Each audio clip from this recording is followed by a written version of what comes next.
인천 강화군과 서울 신촌을 잇는 3,000번 광역버스가 법령 문제로 인해 2024년을 목표로 인천시로 노선 이관을 추진 중인 가운데 연간 22억 원가량의 적자 보전 분담을 놓고 인천시와 김포시 간 의견 차이가 큰 것으로 나타났습니다.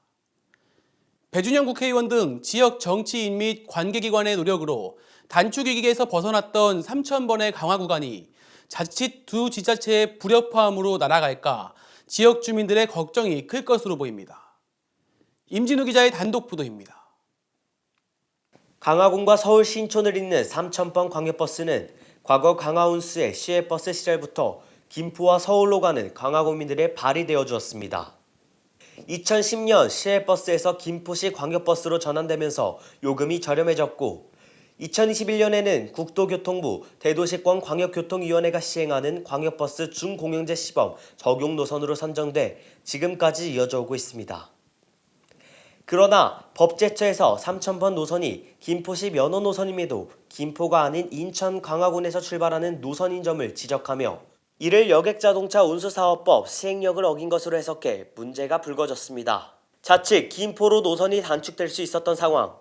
그러나 강화군을 지역구로 둔 국민의힘 배준영 국회의원의 중재를 통해 3,000번의 관할을 김포시에서 인천시로 이관하기로 합의했고 2024년을 목표로 이관 절차가 진행 중입니다. 하지만 준공영제 적용에 따른 운송적자 보전을 두고 인천시와 김포시 입장이 엇갈리고 있습니다.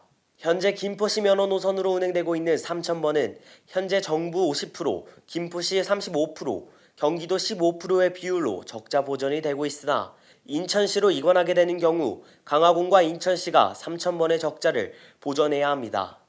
광역시 산하자치군이자 재정 자립도가 낮은 강화군 입장에서는 연간 22억 원가량으로 알려진 3,000번의 적자 보전에 큰 부담을 가지고 있는 것으로 알려졌습니다.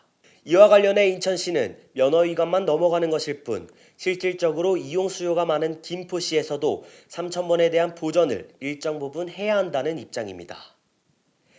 반면 김포시는 대광이와의 3,000번 면허 위반 논의 당시 인천시가 노선을 가져가기로 하면서 적자 보전을 강화군과 논의하겠다고 밝혔다면서 적자 보전과 관련해서는 선을 그은 입장입니다.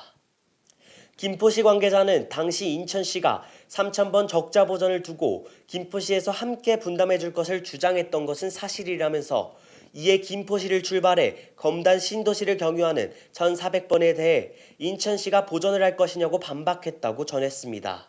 적자 보전을 두고 인천시와 김포시 간 주장이 크게 엇갈리는 상황.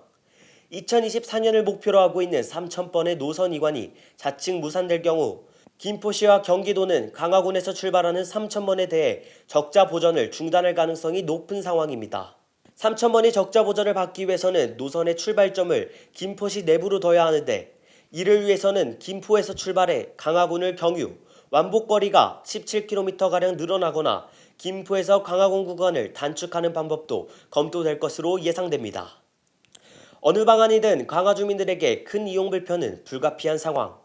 최악의 상황을 막기 위한 현명한 중재가 절실합니다. 포커스 인천 임진우입니다.